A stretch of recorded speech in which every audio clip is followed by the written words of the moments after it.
So hello everyone. Next we will study the Bohr model or we can say the Bohr atom. So जो हमारा drawback था ना Rutherford model में, जो हमारा ड्रॉबैक आया था रदरफोर्ड मॉडल में, वो रिजॉल्व कर दिया था हमारा बोहर ने इन 1913। 1911 में हमारे पास रदरफोर्ड मॉडल आया था और 1913 में बोहर मॉडल आया था। तो 2 साल में ही जो उसका ड्रॉबैक था वो ठीक हो गया था। वो ड्रॉबैक क्या था हमारे पास कि जो हमारे पास न्यूक्लियस है और जो हमारे पास इलेक्ट्रॉन है, ये जो इलेक्ट्रॉन है तो ये ऑर्बिट में रिवॉल्व करता है। ये तो रदरफोर्ड ने बता दिया था हमें। पर हम जानते हैं कि जब इलेक्ट्रॉन मूव करता है, मूविंग चार्जेस रेडिएट एनर्जी, तो वो अल्टीमेटली एनर्जी रेडिएट करते करते करते करते उसका रेडियस भी कम होता रहता है और वो अल्टीमेटली न्यूक्लियस में फॉल कर जाता है, जो कि पॉसिबल नहीं है। ये रदरफोर्ड मॉडल के अकॉर्डिंग था, जो कि पॉसिबल नहीं है। तो बोहर ने ये वाला ड्रॉबैक रिजॉल्व कर दिया था। तो वो हम पढ़ते हैं अब कैसे रिजॉल्व किया था।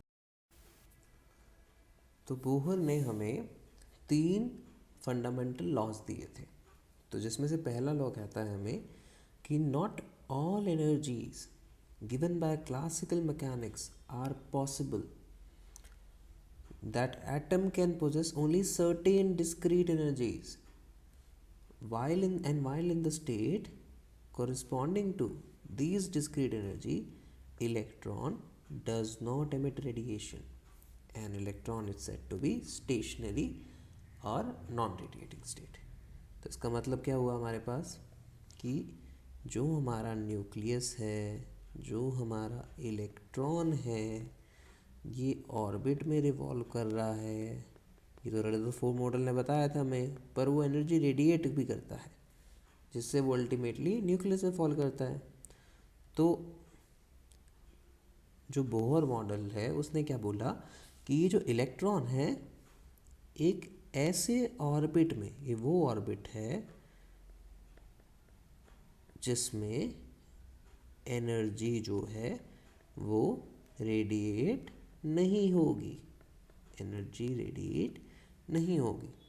तो बोहर ने हमें बताया उसके पहले लॉ ने कि ये जो इलेक्ट्रॉन है सिर्फ उसी ऑर्बिट में मूव करेगा जिस ऑर्बिट में उसकी एनर्जी रेडिएट या एमिट नहीं होगी।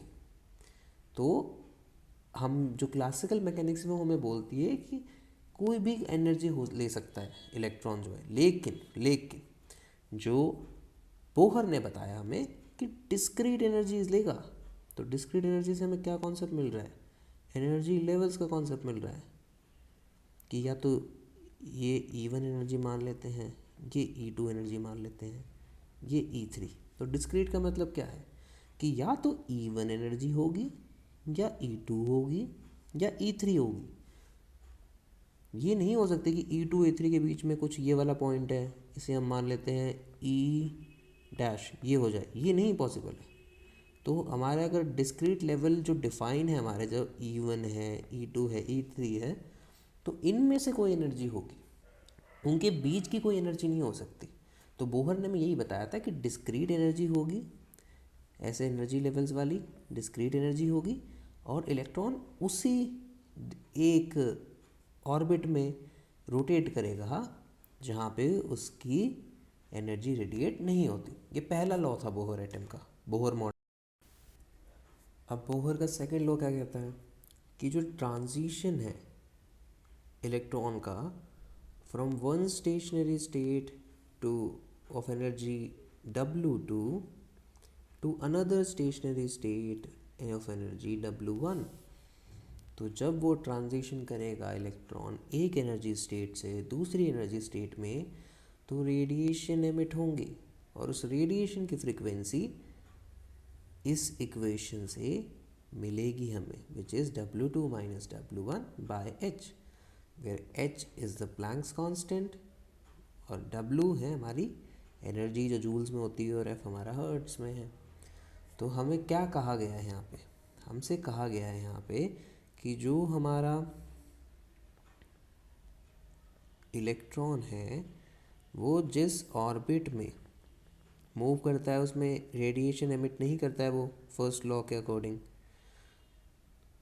तो रेडिएशन एमिट हो नहीं रही, हम मानते हैं कि ऑर्बिट में जो मूव कर रहा है इलेक्ट्रॉन तो उसकी एनर्जी W2 है। तो अगर हम इसे एनर्जी लेवल डायग्राम बनाएं,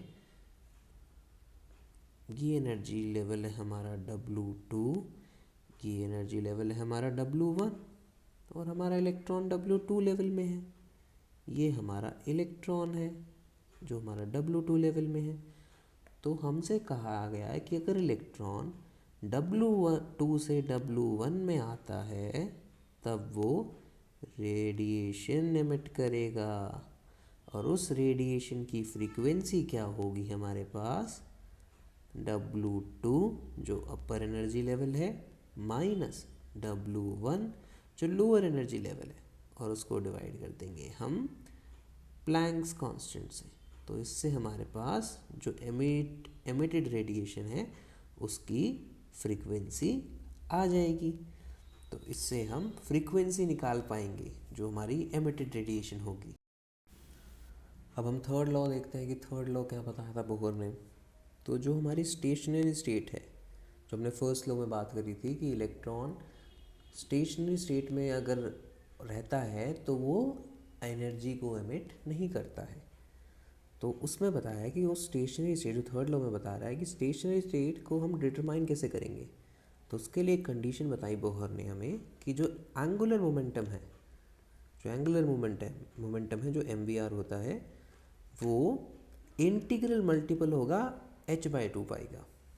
तो हम जो कंडीशन है उसको इक्वेशन वाली फॉर्म में ऐसे लिख सकते हैं कि angular momentum which is mvr will be equal to nh/2 pi where n is the integer.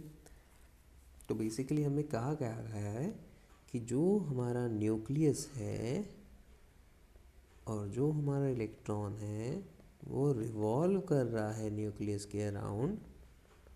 तो ये जो ऑर्बिट है, इस ऑर्बिट को हम क्या कहते हैं, इस ऑर्बिट को कहेंगे हम स्टेशनरी ऑर्बिट। स्टेशनरी ऑर्बिट क्यों कहेंगे हम इसे, स्टेशनरी ऑर्बिट हम इसलिए कहेंगे क्योंकि, या स्टेशनरी स्टेट कह लो, क्योंकि इसमें जो एनर्जी है इलेक्ट्रॉन की वो रेडिएट नहीं होती है या एमिट नहीं होती है, इसलिए इसको हम स्टेशनरी स्टेट या ऑर्बिट कहेंगे।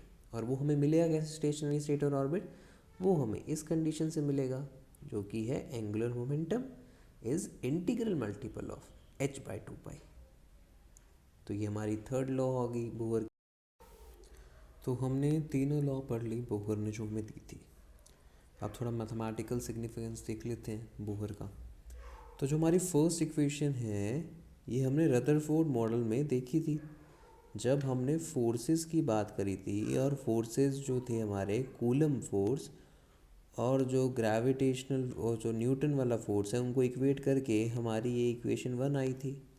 और इक्वेशन 2 हमने अभी क्वांटाइजेशन कंडीशन जो हमारी स्टेशनरी स्टेट के लिए आई थी उससे हमें मिली है, ये angular momentum is integral multiple of h/2 पाई। तो हमने क्या करा, जो सेकंड इक्वेशन है हमारी उससे हमने वेलोसिटी निकाल ली, और उस वेलोसिटी को हमने इक्वेशन 1 में पुट कर दिया, यहाँ पे ये रही वो वेलोसिटी। और फिर जब हमने उसको सॉल्व किया तो हमारा रेडियस ऑफ स्टेशनरी स्टेट आ गया। अब हमारे पास रेडियस आ गया है उस स्टेशनरी स्टेट का जिस पे वो एनर्जी एमिट या रेडिएट नहीं करता है इलेक्ट्रॉन, तो वो स्टेशनरी स्टेट हो जाती है। तो अगर हमारे पास रेडियस आ गया है तो हम एनर्जी भी निकाल सकते हैं। अब हमारे पास रेडियस ऑफ स्टेशनरी स्टेट आ गया और हमारे पास रदरफोर्ड मॉडल से एनर्जी की रिलेशन रेडियस के साथ है पहले से, एनर्जी और रेडियस का रिलेशन जो हमें रदरफोर्ड मॉडल से मिला था। तो हमने क्या किया, जो हमारा रेडियस बोहर मॉडल से आया था स्टेशनरी स्टेट के लिए, वो वैल्यू हमने यहाँ पुट कर दी रदरफोर्ड मॉडल की एनर्जी में, जो कि ये वैल्यू है। ये वैल्यू हमने पुट कर दी रेडियस की, क्योंकि यहाँ डिनोमिनेटर में आर था ना, इसलिए ये ऐसे रेसिप्रोकल टाइप हो गया। तो उससे आज जब हम सॉल्व करेंगे तो जो हमारी एनर्जी आएगी बोहर मॉडल के अकॉर्डिंग वो ये आ गई, जो हम देख सकते हैं कि जो WN है वो डिपेंड कर रहा है N पे, और रदरफोर्ड मॉडल वाला डिपेंड नहीं कर रहा था। तो जो डिपेंड नहीं कर रहा था रदरफोर्ड मॉडल वाला, और हमारा जो बोहर मॉडल वाला है वो डिपेंड कर रहा है, क्योंकि हमने यहाँ पे स्टेशनरी स्टेट की बात की थी।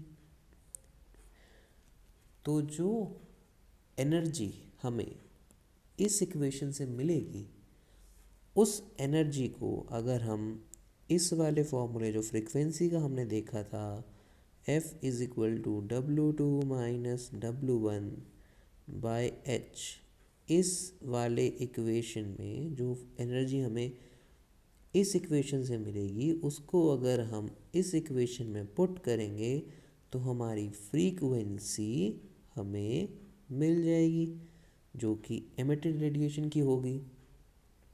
तो इस तरह हम फ्रीक्वेंसी ऑफ हाइड्रोजन स्पेक्ट्रम को, जो हमारी फ्रीक्वेंसी आएगी हाइड्रोजन स्पेक्ट्रम की, वो कैलकुलेट कर सकते हैं। तो इससे हमारा हाइड्रोजन स्पेक्ट्रम वाला जो ड्रॉबैक था रदरफोर्ड मॉडल में वो भी पूरा होता। और ये कोई आम बात नहीं है हाइड्रोजन स्पेक्ट्रम की फ्रीक्वेंसी को कैलकुलेट करना, ये बहुत ही रिमार्केबल अचीवमेंट है उस टाइम से, क्योंकि रदरफोर्ड मॉडल हमें नहीं दे पा रहा था वो। तो बोहर मॉडल ने एक तो जो इलेक्ट्रॉन है हमारा वो जब एनर्जी रेडिएट करता था तो वो न्यूक्लियस में आके गिर रहा था, ये वाला ड्रॉबैक बोहर मॉडल ने सॉल्व करा। और हमारे जो हाइड्रोजन स्पेक्ट्रम की फ्रीक्वेंसी आ रही थी वो बोहर मॉडल ने हमें करेक्ट फ्रीक्वेंसी दे दी। तो ये एनर्जी का फॉर्मूला हमें बहुत काम आएगा आगे। हम इसी फॉर्मूले से ये जो एनर्जी वाला फॉर्मूला आया है, क्योंकि ये डिस्क्रीट एनर्जी लेवल देगा हमें, क्योंकि ये एन पे डिपेंड कर रहा है, तो इससे हम एटॉमिक एनर्जी लेवल की बात करेंगे आगे। So that's all for today. Happy learning to all of you.